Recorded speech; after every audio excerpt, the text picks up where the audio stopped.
Harka fuunee ashamaa maatiiwwan Milkoo Entertainment akkam jirtu nageenya keenya jaalalaa bakkuma jirtanitti isin haa qaqqabu. Kun oduu torbaniiti. Oduu torbanii keenya har'aatiin oduun ispoortii isiniif qabannee dhiyaanne kunootiin maarree oduun chaanalii keenyaaf haaraa taatan sabiskiraayib gochuun maatii keenya ta'a. Keessan wajjin qabaatan affeerraa keenya yeroo hundumaati. Oduu wajjin ammee keessaa galatooti. Liigonni gurguddoon kubbaa miilaa biyyoota Awurooppaa hawwii eegaa turtan eegaluuf guyyoota qubaan lakkaa'aman hafaa. Achi keessaa tokko kan ta'e liigiin jaallatamaan addunyaa kanaa Pirimeer Liigiin Ingiliiz bara 2024-25 ciniinsuu torbaanota 3 hin caallee booda jalqabuuf jedha. Yeroo ammaa kana kilaboonni Ingilizii gurguddoon gara biyyoota akka Ameerikaa imaluun taphoota michoomaa kilaboota garaagaraa waliin taphachuun ga'umsa isaanii madaalaa jiru. Dabalataan jirra taphattoota ganna kanaatiin kilaboonni Ingilizii hedduun hanqinoota bara darbee isaan mudate furachuuf gabaa jijjiirraa taphattootaa irratti haala ho'aa ta'een hirmaachaa jiru. Arsenaal taphataa sirreetti isaa lammii Xaaliyaanii umrii 22 Boloonyaaf taphatu Riikaardoo Kalaafiyorii yeroo miliyoona 50 mallatteessuuf jedhamu. Atichis gara London imaluun har'a qorannoo fayyaa taasisa jedhameetu eegama. Kanaaf taphataa dargaggeessa ganna 18 lammii Kooriyaa Kibbaa Yaang Min Ayok jedhamu kilaba Gaangoon irraa mallatteessuuf fedhii agarsiisaatiin jira.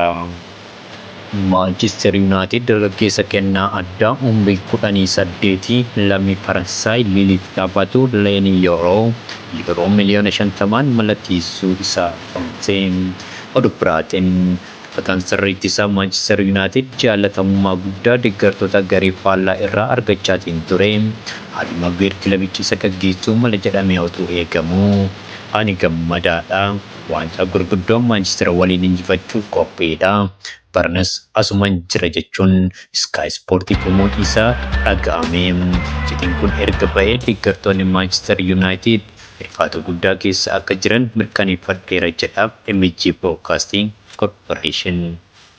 Everton taphataa Napoli Jesper Lindstrom jedhamu harkisaan mallatteessisuu isaa foomseen. Chelsea karaa eegaa Villarreal Filip Jorgensen jedhamu fudhachuuf imalarra jiraachuu odeessi Fabrizio Romano baaseen.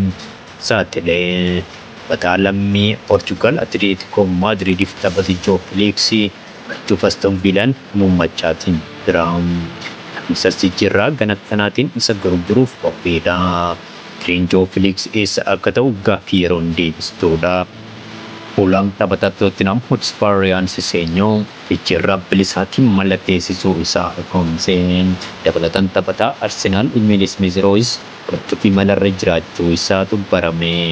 Crystal Palace taphataa lammii Senegaal Olympique Marseille taphatu Ismail Assar mallatteessuuf yeroo miliyoona 15 ta'uun waliigalteerra ga'uu isaatu barame. Manchester Cityin taphataa sarara gidduu Ispeenii fi RB Leipzig Daanii Olmoo fudhachuuf gaaffii dhiyeessuun isaa barame.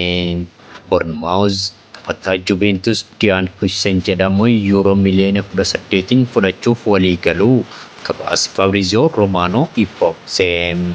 Odeeffannoowwan jijjiirraa taphattoota liigota Awurooppaa biroo waan dhufuu kan isin biraan geenyu ta'a. Gazetoo viidiyoolee keenya sheer gochuun hiriyoota keessan biraan ga'a. Galatoomaa, Buraa Bulaa, Deebanaa.